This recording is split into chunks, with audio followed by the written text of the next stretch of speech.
Hi, everyone, and welcome to another fabulous interview celebrating 10 years of heart content. I'm calling this series 10 Years, 10 Stories, and the goal is to have a chat with people who have influenced my business journey over the last 10 years. I've worked with some incredible people, and Tahlia Meredith is one of them. And I'm stoked that she has agreed to join me on this interview today. Tahlia is from the Melbourne Freelancer, and she is, I like to say, one of the world's best, in my view, one of the world's best online business managers, or OBM. And she supports women in service-based businesses to claw time back in their business. She takes care of lots and lots of things for them from an admin side, from a marketing side, from a systems side. And her specialty is online courses. So she works with women who have got online courses and membership to help them become more visible and do what they do best instead of having to get stuck in the dirty detail. So welcome, Tahlia. Thanks for joining me. Thank you. Excited to be here. We have known each other for a very long time. In Yeah. fact, I feel like you started your business around the same time as I started my business. So your business would be close to 10 years old, if not already 10 years old. 9. Yeah. Yeah. Yeah. Amazing. And do you remember where we met? Yes, I do. I remember it very clearly. It was at the Epic Business Conference, and you It came was. running to me right at the end of the day, and you said, "I've been trying to talk to you all day because I saw you in the program and I need a virtual assistant, and I was hoping we could chat, but now I have to go, so can I get your card?" And then you were gone. On that part, I had remembered that it was some sort of like conference or workshop, and I remembered it was at the print because Yes. it was in the ballroom, wasn't it, or the band or whatever they call it. They call it the band room or the ballroom. Anyway, it was there, and I do remember it. We were having drinks on the terrace, and I had to run. And the rest is history because then you became my VA for a number of years before you made a transition for a brief period back into the workforce. But now you're back. Now you're back being an incredible OBM for people, which is awesome. We've worked on a lot of stuff together. Like we're friends. I consider you to be a friend. What do you remember about the things that we worked on in the early days?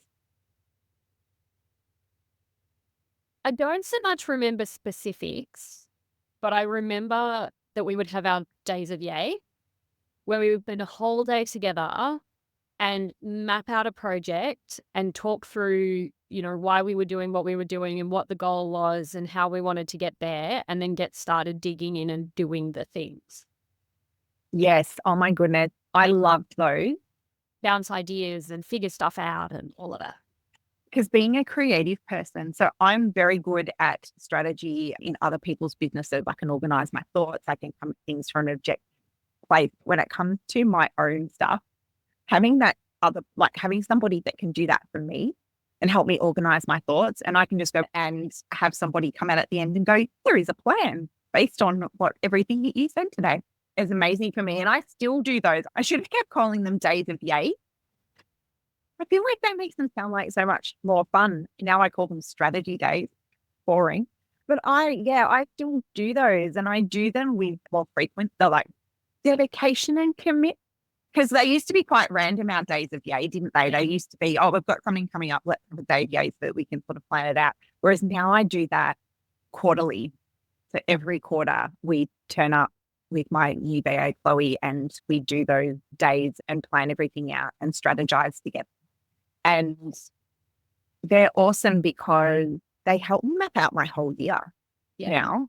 It makes such an incredible difference to have that focused time. And we do them outside of the office too. Like we rent a space and I go out of my space and she meets me halfway and we do them face to face. And I think that's one of the things that is important to me from an OBM VA side of things is, mostly working remotely, but when needed to just be able to be in the room together. And I think if you've got somebody supporting you in your business with that planning stuff, like with that execution of projects, just being able to occasionally be in the room together is so valuable.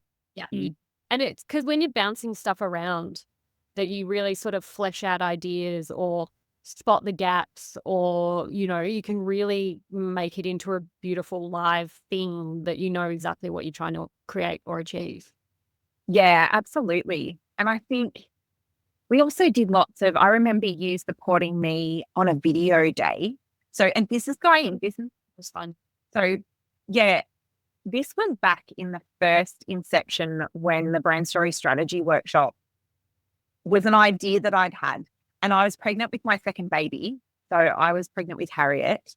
And I thought to myself, oh my God, I'm running out of time to do this. And so you and I sat down and mapped out like a vague thing of what the modules might be. Because I've been teaching I've been delivering brand story and teaching brand story to clients for a while already. And we sat down and we mapped it out, and we videoed like some short intros with Fee Mims, who's also going to be part of this interview series. And I still have those in the can somewhere, and I never did anything with them. But that was the first inception of the brand story strategy workshop. And you were pivotal in helping me work out what that might look like.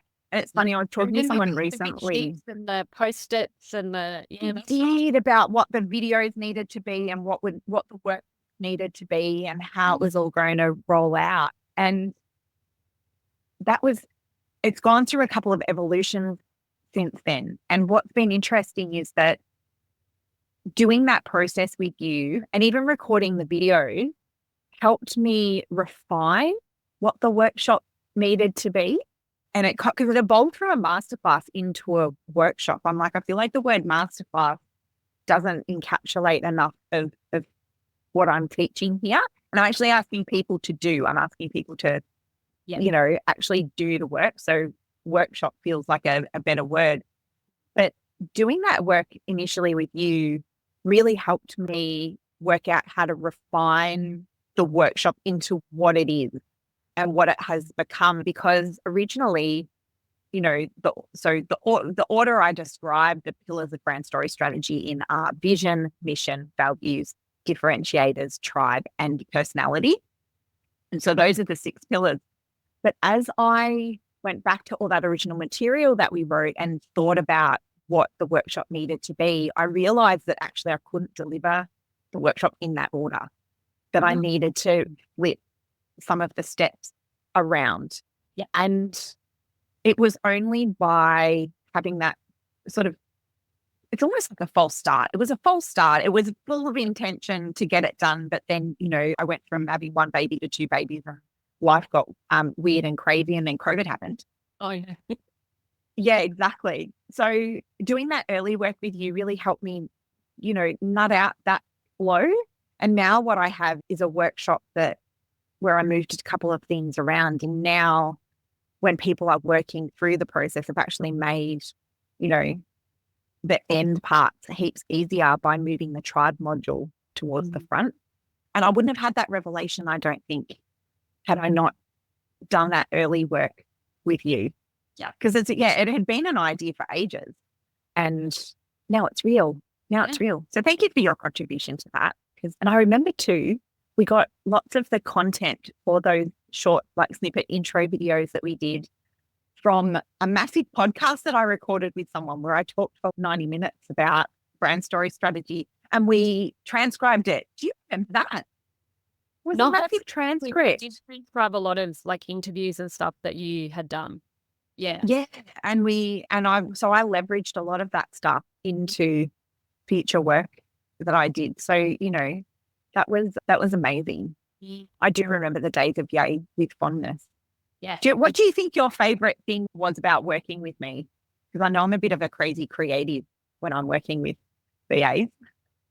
No, I learned so much because you are so knowledgeable about marketing and brand and business and people and human nature and the way we work. And so the stuff that we would talk about, I would spend the whole conversation just being like, yes, because it was always interesting and unique perspectives and something different to think about.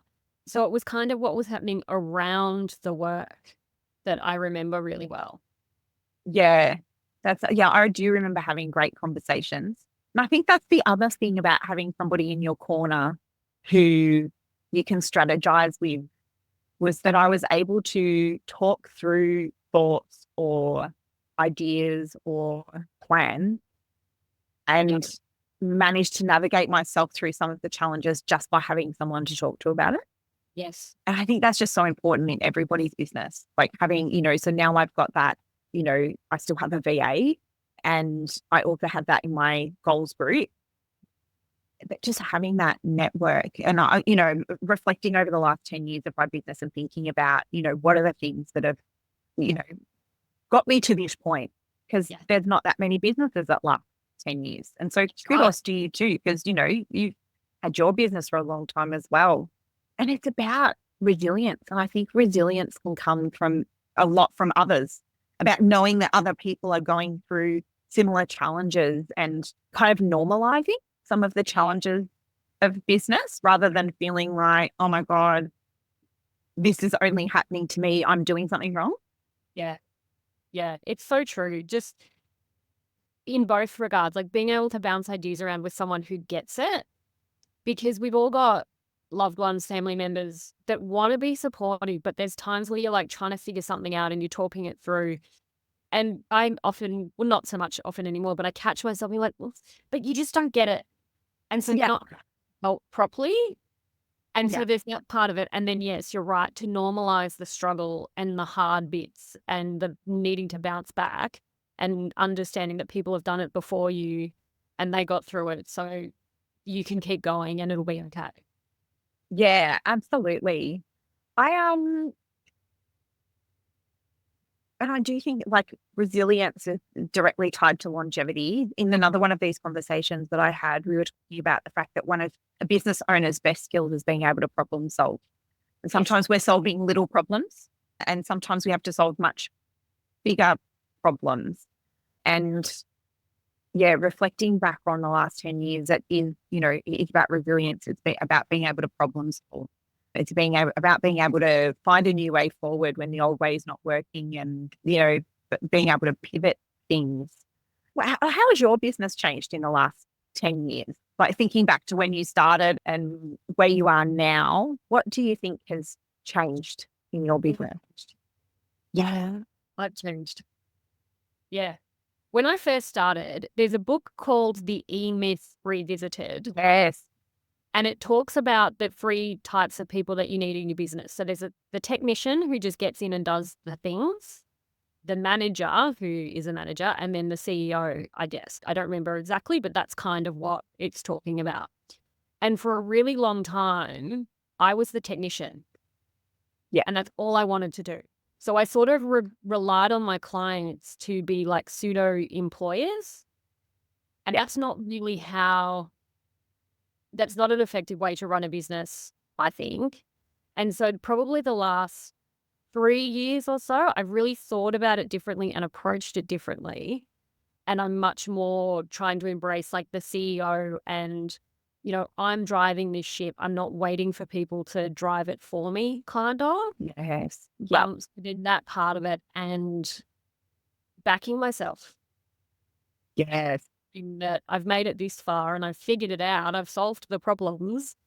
I bring a lot of value and I can do this. Is something I can do and I'll figure it out. Yeah, absolutely. And that comes back to the problem solving part too, doesn't it? And being, willing to make mistakes and go, whoops. It's an interesting thing because we all hate that part. Nobody likes the making mistakes part. But any mistakes, you're going to bring down the world's technology. So that's a good thing. Yeah, exactly right. And, we're not necessarily curing, the world's illnesses here. I like to think that we bring people together and improve their lives in lots of other ways. But yeah, the learning from the mistakes is interesting because that's the types of conversations that I'm having with my little kids now is about, we're either mantra in our house at the moment is if we're not winning, we're learning. We're not winning, we're learning. What do we learn today? Instead of, and it's perhaps not always about winning, can't win all the time. We've got to learn and refine and learn and refine. And, if something's important to us, it's worth working on. And I think, the Brand Story Strategy Workshop is actually a perfect example of that. So how old's Harriet now? 5.5. And I only launched it the brand story strategy workshop a year ago for the first time. And so, but I knew it was worth doing. And so even though I had a couple of false starts, I knew it was something I really wanted to do, and that was something that was worth doing, and it was something that was important that I needed to do. And so if you can hold on to those things, I think it helps with the, with the pivoting and the changing and all the things that are happening in the world. Yeah. What do you think is your greatest, brand marketing business challenge just at the moment? I think being a solo service provider has some challenges, because for right now, I'm not interested in growing a team or building an agency, which means it's me. And so I have to be careful about managing my capacity and being careful what I say yes to, which is something that it's a lesson I learned. Because, I have conversations with people and I get really excited about what they want to do. And I'm like, yes, I want in on this. And so I just sort of have to be a bit more careful with that. And really, I think the best thing any business owner can work on is mindset, because that's the thing that's going to trip you up. You can learn skills, you can learn software, you can hire people, you can do all of those things to move you forward. But if you get stuck in a spiral of, I'm terrible at this, I can't do it, I'm getting everything wrong, that's the thing that's going to bring you down, really. Yeah, I agree with that 100%. And it's something we need to be working on all the time in different ways. I've reflected a lot on mindset and self-care and learning this year. And I think that, sometimes the way we need to change ourselves is not immediately in front of us. Like, we need to kind of scratch the surface a bit more to find out what the thing is that's going to help us get to the next stage of our business or the next evolution of who we are, so that things, get easier and we don't get stuck in the hamster wheel of, doing the same thing over and expecting to get different results. I appreciate that, because I think I've reflected a lot on that myself this year. And I think that's the thing that you need to take forward with you every day. So thinking about, like we've reflected on the last 10 years, but thinking about what am I going to take with me into the next 10 years? Because, nobody knows exactly what that's going to look like for business. We've all got thoughts and views and we can make predictions. But I think if we keep doubling down on our mindset, keep doubling down on our resilience and things that help us be resilient, because we can learn to be more resilient. I think that is something that I'm learning more since having babies, actually, is that resilience is it's not innate, it's a learned skill, and you can learn to be more resilient. And that's been a really interesting thing to reflect on over the last 12 months, but definitely looking back over the last 10 years. And I think one of the keys, actually, so funny, I know we were talking about this before we jumped on, but small business people are notoriously bad at taking a pause and going, woohoo, I did the thing. Yeah, how amazing was that? How great am I? We're notoriously bad at it. And so, obviously this interview series is part of me going, oh my God, 10 years in business, I really need to pause and reflect. But actually stopping and reflecting and having a moment to pause and go, woohoo, is part of resilience. It's part of building resilience, because then when we get faced with, the next challenge, we can go, no, I've done this before. Yes. I've done this before. I can do it again. And so we need to, remind ourselves of our successes more regularly as business people, I think. Yes. Yeah. Especially when we're working on our own. Yeah. Totally. Because it's really easy in your own bubble and focus 100%. in the next thing and the next thing. And yeah, absolutely. So knowing that it's hard to predict what might come, what do you think the future of business holds in the next 10 years? What trends are you seeing in your industry? What trends because you work with other businesses too, so you've got a unique insight into what's happening for those businesses and what's shifting. What are your predictions for the future of business? What do you see happening in the next 5 to 10 years that you think will have an impact on how we do business? Yeah. Uh, I hadn't really thought about it in big picture, but the first thing that popped into your head when you were asking popped into my head when you were asking the question, I think something that's going to really matter is really connecting with your ideal client and like really getting really granular about where are they at, what do they need, how do they talk, what are they thinking about, and being willing to shift and pivot to follow that, because it has changed over the last couple of years and it's going to keep changing.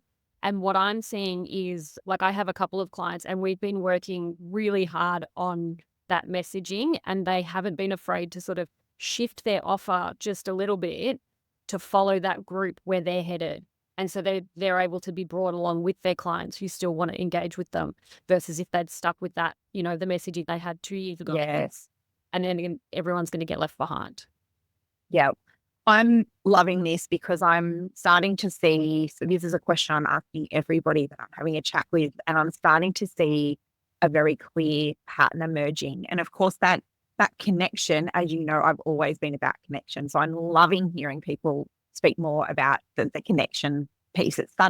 I've been banging on about it for 10 years and now it's starting to pop up everywhere, and I'm so excited because, and it's inherently connected to the age of AI as well, that, as there's going to be more and more content and things that are created not by human, that human connection and that understanding and that having a human perspective and authenticity is another word that came up in an interview yesterday. That's having that authenticity and being a real person and having a real opinion and, really looking for that opportunity to connect with people is just going to be so, so important for brands and businesses moving forward through the age of AI. Yeah. I was just chuckling because you only need to scroll through LinkedIn and the comments that people leave, and you can tell the ones that have just pulled something from ChatGPT and pasted it as their comment. It's just bullshit. It sounds like they're reading out of a thesaurus and it doesn't actually really make any sense. And they're trying to say, this was a wonderful point, thanks for sharing. But it's just, have you even read what the person posted? Like, it's so strange. It is so strange. And it's it will create a disconnect. And I think what's interesting too is that disconnect will also happen across technology, because we've got Google is about connection. It's about connecting their users with the right answers. And so Google is going to start to value authentic voice, authentic opinion, stuff that's not come from AI. So I think it's going to be interesting because AI is amazing. I'm not a basher of AI. I think it is an incredible business tool. But then the key will be learning how to use it in a way that improves us and streamlines what we're doing and takes some of the burden away, not does all the thinking for us. So, it's going to be an interesting 10 years with technology making this, this next leap. And, eventually I'm sure it will stop giving people 6 fingers. Yeah. And I like to think that people they already are enough, they're getting more discerning with things like that. Yes. I feel like we saw it beginning in marketing speak. People are starting to get really tired of that whole follow my 4-step formula and create a 7-figure business in 2 weeks and like that kind of bullshit. We're seeing through that, hopefully, mostly. And same with AI, I think I'm an optimist. So I feel like it's going to sort of shake itself out and we'll understand how to harness the tool rather than, let it take over. Agreed. Yeah, agreed. I'm an optimist about it too. I think, and I have seen it absolutely change marketing for some of my customers simply by it helps them get out of their own way. Yes. So, we're not using it to write every single word, and we're not using it to, create content that's been created 20 million times, but we are using it to help them get out of their own way so they can actually make a start on creating that connection. Yes. Which is, I'm always going to want to do my own writing. But yeah, if I'm stuck staring at a blank page, I'll get it to help me brainstorm ideas.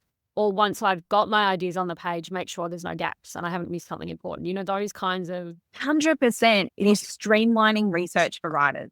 Yeah. So instead of having to, spend an hour clicking through Google search results. It does that for you. I, wrote an article, well, it was about 12 months ago now, about why I hate the 12 brand archetype.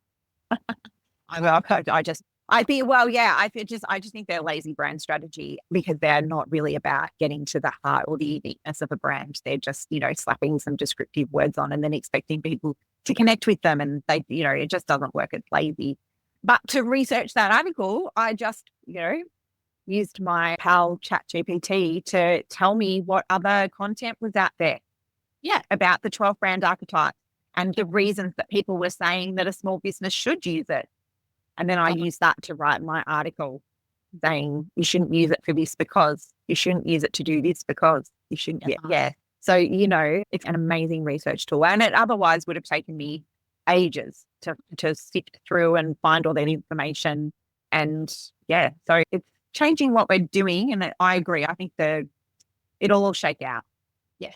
Yeah, like you said. Yeah. I hate when you're writing something and you're like, I just need just this one little thing and there's a gap here. And if you turn to Google, like you say, you can be hours trying to find the thing that is out there to fill. Yeah. Yeah, absolutely. Whereas now you don't have to be doing that. It can give you the answer, which I think is really helpful. Yeah. Tahlia, thank you so much. This has been an amazing chat. I'm a massive fan of yours and I could chat to you all day. As we've talked about in a previous installment of my business, I made days to talk to you all day.